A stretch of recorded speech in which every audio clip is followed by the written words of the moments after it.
Welcome to the channel. Thank you everyone for tuning in. On today's video, we will be reviewing a new release from Van Banna. This is their second watch, I believe, that they've released. Now, Van Banna is a microbrand you guys should have heard of.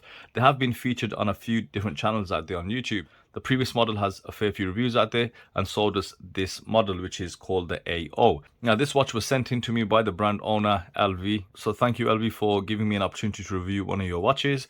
And no doubt I'll give this a fair and honest review, including any positives or negatives that I come across and any, subjective observations that I may have. Now, the watch in front of me is a 38mm watch. You do have a log-to-log of just under 46mm.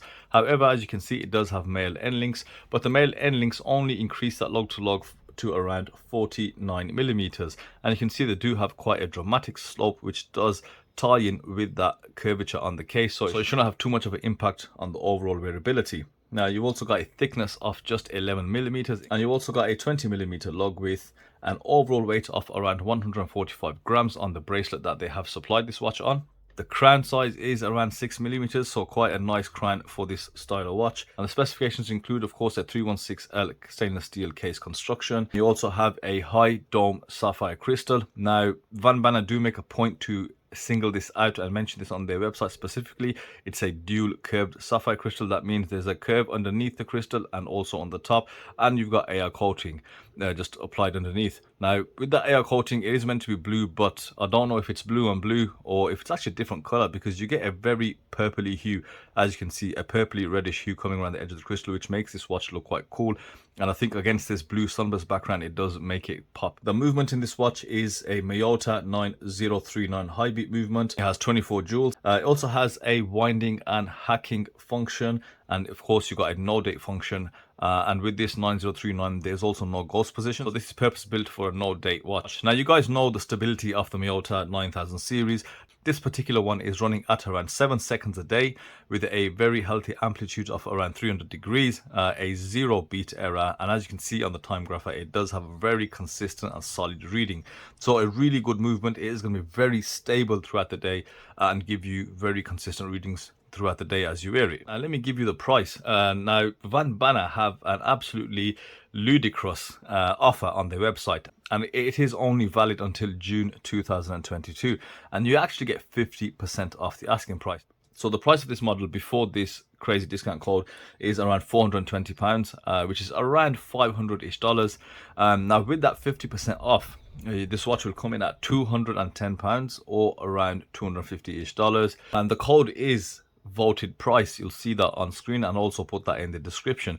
So you effectively have a Miyota high beat movement in a 38mm watch case with a bracelet, with a milled clasp, sapphire, loom, etc., all for £210 from a microbrand. So I think this is a really good value for money offering from Van Banna. It's a great way for them to engage the audience and let everybody know what they're about, which is effectively giving you great value for money with some fresh designs coming from the brand owner. Before I continue on to this watch, because it's a new brand, let me give you a quick once over of the packaging. Now, on wrist, I am wearing my Bezel-Less black tip with that crimson dial. The packaging is just a white sleeve with the Van Banna logo along the top, and if you open the case, you'll find this leatherette or faux leather covering on this cardboard flip case. Really open the flip case and you'll get this brown suede like material, which is of course to clean your watch. And they also provide some tools, which is a screwdriver, because the watch does have screw-in links on the bracelet. And you've also got a normal pry tool and also a hang tag stating Van Banna watches. Quite a nice hang tag, so you can hold on to that pre on your keyring if you wish. But yeah, and then you've got just normal box with some elasticated straps to help keep the watch secure once it does arrive to you. Pretty simple and very effective packaging with the branding present all over, just to let you know who that brand is. So first off, let's start off with the different color options that you can get in this. Now, no doubt you guys have probably seen the reviews on that purple dial. No doubt a stunner, but that is actually sold out now. You've also got a nice fume style sunburst green dial with that red, and that's actually a really nice color. And also, I'll say a bit of a strap monster, because on the website you see that on a bunch of different straps and it looks quite good on nearly all of them. Now, this one in hand, of course, that blue sunburst dial. Now, let's talk a little bit about the dial and the whole case aesthetics that we've got going on here. So we start off with that bezel-less case design and how that crystal meets that case almost seamlessly. Just that dome on that crystal, it gives it a really nice finish. Now also you got that blue AR coating underneath the crystal, but it gives you a really nice reddish purple hue, as I mentioned. So combined with that sunburst blue, you do get overall very stunning dial that it really does stand out. It is a very striking combination.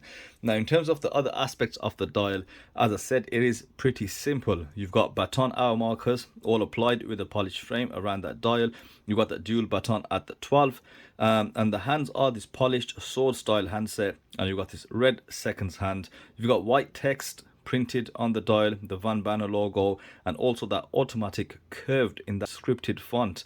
Very different look. Again, a very simple aesthetic, nothing too exceptional or crazy going on here.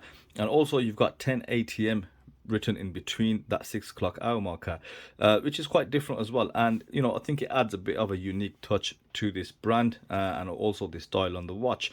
Now in terms of proportions, they've got it just right. That minute hand does hit the edge of that printed minute track on the dial, and that seconds hand as well, red, it does stand out quite bright against this blue background, and also on the green background it looks quite good. Now a benefit of this box style sapphire crystal, you can see that minute track around the dial. When it comes to the edges, it does distort itself and it gives you this elongated sort of chaptering, if you will. And it is a nice touch because it gives you visibility almost at all angles. So let's check out the Loom Shot, see how good that loom is. Now this is the loom on the Van Banner AO. You can see you've got a bioluminescent present, you've got BGW9 on the hour markers on the dial, and you've got C3 on the handset. Now it isn't ridiculously bright, it doesn't jump out at you, but it is actually very decent. I've not given it any direct UV exposure, and this is just from the LED lights in the room, and this is performing quite well. The difference between this and really poor loom is that when I do it this way, I won't see hardly any loom on watches that have poor loom. So I know this has got really good loom. Now let me give it a little assistance with that direct UV, with that UV torch. And once we give it that UV exposure, you can see it has just brightened up that loom. Now I don't know how you guys feel about this bicolor loom, that BGW9 and the hands. I'm a bit torn, I'm not actually overly fussy, but I would have probably liked maybe the seconds hand to have that bit of BGW9 or C3, and I do like the hands and the dial to kind of match. But it's no big deal, it is something quite subjective. As long as the loom applied is quite decent, which I can say for this watch it is. Now, I already touched upon that bezel-less case design. Now, one of the problems I have with these style of cases is the crowns at 3 o'clock are normally quite small. They're around 3-ish mil, and I find that quite difficult and quite fiddly to use, especially with movements like the PT5000, where you do need quite a bit of torque to get that hand widening action going. But this crown, the 4 p.m. position, I don't know actually how I feel about that. It does strike me as rather odd, and I do think it is slightly oversized. Not in terms of diameter is only around 6 millimeters, but maybe the actual height of the crown. As you can see, it's got this step design with that collar underneath it, and maybe there's no need for that collar, because it does kind of make it stick out like a sore thumb. No pun intended, of course. The screw down action on it, it's okay. It's slightly gritty. It could be a lot smoother if I were to be honest, but it does definitely do the job, and that crown does allow you to really grip it. That's, I think, one of my things which I'm not 100% sure on, is just that positioning of the crown and how it sticks out, and that's just due to the case design. Now moving on to the case design, you can see a fully brushed A-face, circular brushing, and it's worth mentioning that it is rather coarse. You can see that little grain present. It is quite visible. Would I have liked it to be maybe a bit smoother, maybe a bit more satinized, possibly, but it does give the watch a very tool-like, almost a field watch visual, and I think that aesthetic is supported by that 4 p.m. crown. Now when you move the watch on its side, you'll see a polished side, really nice curve to the case, and highly polished on either end. The lugs themselves do tuck in quite nicely into the bracelet. Now I think a side effect of having this bezel-less case is that you get a lot more diameter on the watch than you realize. It is 38 millimeters, but due to that bezel missing, I think the visibility you get on the dial is equivalent to like a 40 or a 42 millimeter watch, because you can see a hell of a lot of crystal and dial, and it does help with that legibility. Now case back, let's have a quick look. You've got the Van Banner logo on the case back, nice thick writing. It is a flat screw down case back, and let's get some focus on there. So you've got a bead blasted background, you've got brushing around the sides, and the logo is polished just to give you some nice visibility there. Stainless steel software and Miyota. Quite simple, and yeah, very nice case back, I gotta say. Now moving on to the bracelet, I did say it is male end links, and I did ask LV the question that, are you planning to make it a female end link watch? He said no, he isn't, but he's quite impressed with the male end links, and he did say these are the best male end links I'll ever experience. But what I can say, which is what I said earlier, is that they do slope down quite well, so it shouldn't really impact too much on how you wear the watch. And the bracelet itself is solid end links, solid links throughout. You've got this really nice linear brushing present, and you've got kind of a president style look going on, but the links are just a bit longer on the center. And you've also got screw-in links, which is a bonus and very nice to see. And moving on to the clasp, you've got a nice milled clasp with a flip lock and brushing along the top with the Van Banner logo beautifully placed on that clasp. I like how they've done that. And you've got 6 micro adjusts. Now, and you know, this clasp we've seen on quite a lot of dive watches, especially on the San Martin watches and other micro brands.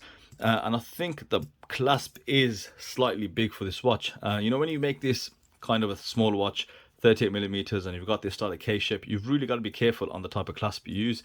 It does unbalance the bracelet, I'd say, and the watch slightly, because it is quite a thick clasp, and I think they could have done with one just a touch smaller, maybe 30% smaller than the one they've got, and I think that would suit the bracelet and the watch a lot better.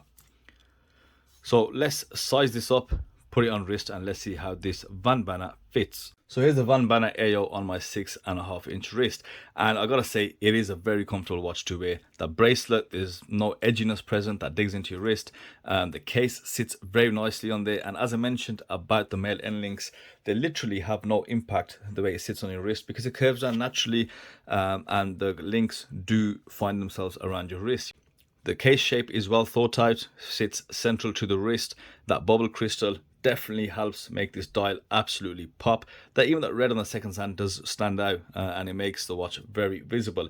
Now I gotta say, on wrist, that 4 PM crown isn't too bad. I thought it'd be a lot worse, but for me, just that color there, I really shouldn't be able to see that, and I think that would be a lot better. It kind of combines that tool-like watch with this sort of dressier aesthetic that you see on the dial, but I do like that simplicity. I like that bezel-less case design, and I do like how the bracelet fits. The only thing which does seem odd when you put the watch on is that clasp.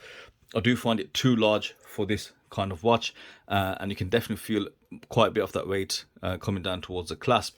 Now let me put this watch on a few different straps, and let's see how this watch looks. The first strap I'm putting it on is a curved end FKM silicone tire tread sort of strap, with that secure keep feature at the bottom. Now all straps I'm going to show you are available on my eBay store, so check them out if you'd like to. But yeah, this is a very comfortable strap. It gives the watch a very sporty look. Now because it is curved end, it does hug your wrist a lot better. Great comfort, and that case again, it does sit really nice, and I think it does suit the case. Tones it down slightly, gives it a sportier look. Let's see what the next one's saying. Next up, I've got this suede textured coffee style strap. It's actually a hybrid strap. It's got some silicone FKM on the underside of it, giving you the added durability that you'll need. And let's put this on, let's see how this looks. And with that leather strap, a darker color, it looks okay as well. Again, it just tones the watch down slightly, gives it a sort of a different appeal, and that blue just really does stand out on that watch dial. But you know, comfortable strap, and I think the watch looks quite good on there as well. So last but not least, I've got it on this perforated leather strap with the sort of suede-ish texture on there with contrast stitching, and I think that blue and this lighter brown does go quite well together. So again, that's a nice look on this Van Banner AO. Now, as I said about this Van Banner, it is quite a versatile watch. So let's wrap this up. And I'd say overall, you know, I do like this watch, and I think bringing the price into consideration at 50% off, it is pretty much a no-brainer. You do get a lot of specification for your money. Now, in terms of what I don't like, the only thing that really doesn't sit well with me is that crown. You know, I just can't get over that, I suppose. It does look kind of strange to me, especially with this case shape and that particular shape of the crown as well. But I'd look at the clasp, maybe making it just slightly smaller so it fits in you know, with the watch a little bit better. Yeah, that's my overall viewpoint on this Van Bana AO. Thank you LV again for sending this watch in, allowing me to review it and give my opinion to all the viewers out there. And make sure you check out the link within the description for your chance at 50% off on this Van Bana AO. So thanks for watching, and I'll see you on the next video.